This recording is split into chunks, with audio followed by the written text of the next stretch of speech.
In most cases while scanning, you don't need to see the version number of some particular services. Now this could be because of the firewall or the IDS. In my case, I couldn't see the version number of 139, so I'm going to be getting the version number, which in my case is 139.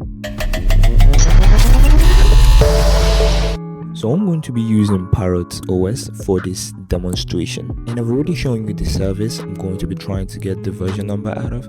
So let's dive right into it.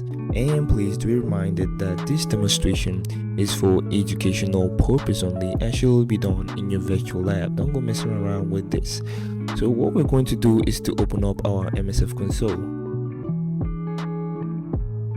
So what I'm going to type is search SecureByte_version, and we have it.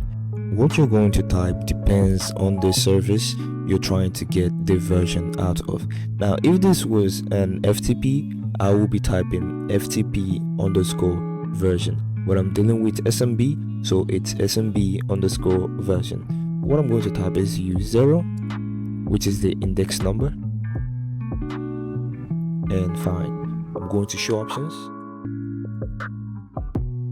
Okay, we have to set our host, which in my case is 192.168.60.133, and we're going to run.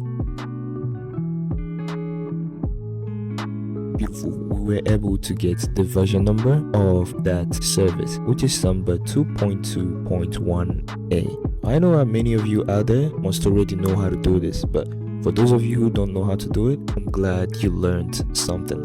Don't forget to leave a thumbs up, subscribe, and hit that notification bell so you know anytime I upload new videos.